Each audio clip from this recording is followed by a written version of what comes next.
I think I was born to be doing what I'm doing. So, I mean, how often you meet a basketball player turn bodybuilder and stuff and it all works out? I know that, I was made here for a purpose, and I'm just fulfilling that dream. I asked for humility and stuff like that, really just to maintain some type of, normalcy in my life. I mean, I'm just trying to make sure that I compete at a very high level. I'm giving props where they're due, and I just try to keep things in perspective and just say thank you. Thank you for giving me an opportunity to live my life and to give me a great opportunity to be in front of all these people and competing and being an inspiration for people. Just let me represent for them, It ain't about me as much as what people think, It ain't about me no more after that. I just want to do it because the fans like it.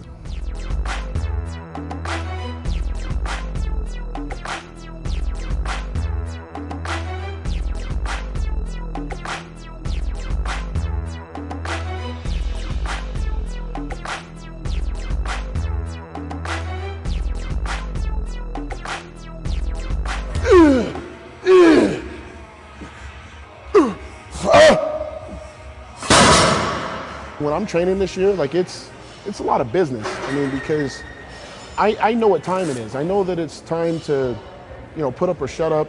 I'm sure a lot of people expect me to be improved from last year. Just expect it to be a war and feel he's ready to fight. Coming to win. I mean, I've been second, I've been fifth, I've been third at that show. I kind of know what it feels like to have all these emotions in different placements. And now there's only one more spot to go, and that's to be number one. I was always competitive. I've been competitive playing Monopoly and stuff. It don't matter what it was, and I think the environment that I grew up in was just highly competitive. I always loved basketball, but we didn't have a basket, and I didn't have no brothers and sisters to take me. So I would take the ball and just try to shoot with arc and using my imagination. This was, here I'm shooting down, but I'm imagining it's up. My stepfather, with him being there, he just wanted me to do whatever I wanted to do. And then one day I come home from school, he had that basketball hoop, nailing it to the garage as I was walking home. With that hoop, that's all I had. And basketball was awesome because you don't need a teammate, you don't need nothing. You just need a ball and a basket.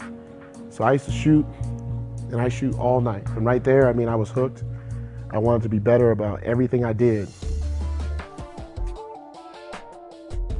My thing was always trying to make people look stupid by their stereotypes and their prejudices. People can try to talk trash to you or whatever. Talking trash back was I'll see you on a basketball court, see how much trash you're gonna talk to them. There's barely any white kids at my school.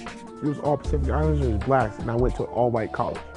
This kid, he came from Rainier Beach High School, probably a thug or this or that. Well, I don't look like one, and I definitely don't talk like one. And I think me always wanting to prove people wrong, sports allowed me to do that, academics allowed me to do that, and, bodybuilding's allowed me to do that. And a guard for the Rainier Beach Vikings, a 5'10" senior, number 22, Philip Heath. I got done playing basketball in March of '02. Throughout that summer, I was still trying to play. I was playing in Pro-Am leagues, trying to get picked up, whatever, trying to live that dream. Started working out a little bit, but more for basketball than anything. And then I'm thinking, why am I putting my stress and time into this when I need to finish school, I need to look for work. And I got away from the varsity weight room and just started training with the students. And then I found a bunch of bodybuilders. And then that's when I started hanging out with them, started eating with them. Got to end up getting a night job at a club with them, learning about nutrition. And so, I started putting on weight real fast because I started learning how to eat.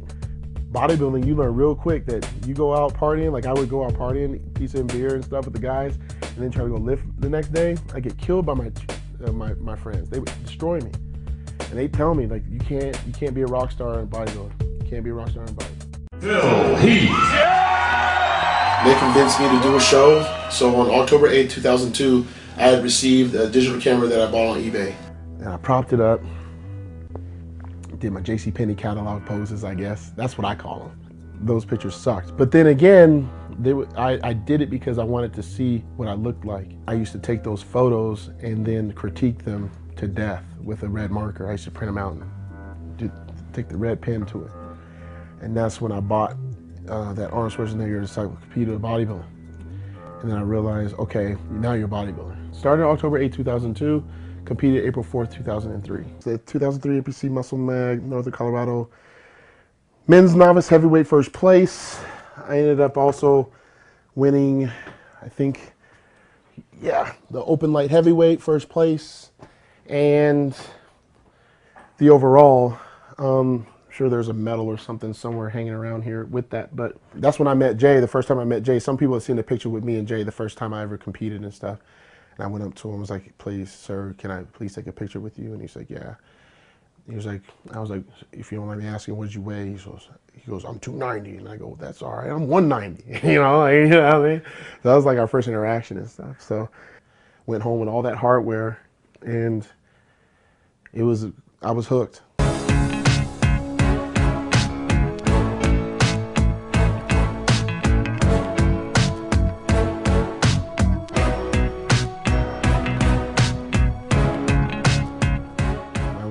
After that, ended up doing the Colorado State right after that, and that was the only show that I didn't win the overall at. Actually got a chance to guest pose with Jay, not on the same stage but different time. That's when I got to meet Jay for the very first time, actually visit with him. The pump up room at the Boulder Theater is like this room right here. Like there ain't no room for a bunch of bodies in there, right? Maybe a little bit bigger than this. So here I'm like doing this and everyone's like, man, how much you weigh? I was like, oh, 240 and stuff, you know, I'm gonna come down, you know, be like 205 or something like that, you know? And they're like, oh, that's cool. And then Jay goes, are you sponsored? And everyone stops. Everyone stops and like looks around. He goes, hey man, are you sponsored? And I said, no. He said, you should be. And I was like, and everyone was like, dude, like Jay Cutler just talking to Phil Heath? Because Jay wasn't talking to nobody. So he's getting ready to go on stage and he just told me straight up, like right before he went up on stage, he goes, Phil, I see everybody around the world. I wouldn't tell this to anybody. And I was like, come on, man, you know, like don't BS me, you know what I'm saying? He's like, no, I wouldn't, I believe. So then we ended up hanging out that night and he told me to give me my contact information to him. He emailed me and said, send me a couple pictures. I sent them to him. He sent them to everybody he knew in the industry. Next thing you know, my phone, I was working at Ballet Total Fitness and my phone was ringing off the hook so much that I almost got fired that day. You know, it just kept going on and on and on. I got phone calls from Muscle Tech. I mean, a lot of people. And at this time, I'm getting ready for Junior Nationals, so I got all this stuff going on. I don't know like how this is gonna play out, so don't get your hopes up. So next thing I know, Jay would text, he would email me and be like, they're gonna want to shoot you. I mean, the whole time I'm thinking like, this guy's like, he's trying to hook me up, man. They had me come out, I want to say like 3 weeks out from the Junior Nationals, and didn't know what the hell I was doing. First photo shoot ever. It was in Hard Times, called Mile High Muscle. Weeder and Muscular Development, those were the two magazines I was deciding on. So then Jay was actually mentioning how Team Muscle Tech wanted to have me on as well.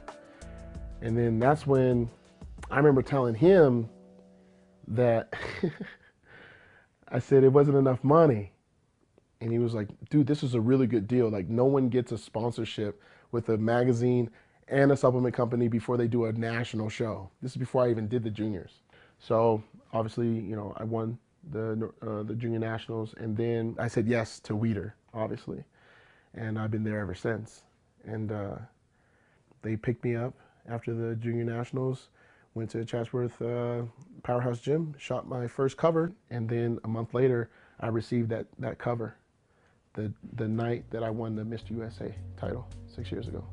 And it was one of the coolest feelings I ever got. I've been, like I said, I've been very fortunate to have someone like him around. And I know he's always had my back on everything, but I don't want to be friends just in bodybuilding. I want to be friends for life. He's my boy. See, that's the cool thing about Jay, is that at some point in time, pretty much everyone has asked for advice from Jay, whether they want to admit it or not. They all have come running to Jay like he's God, because they know he's done it right.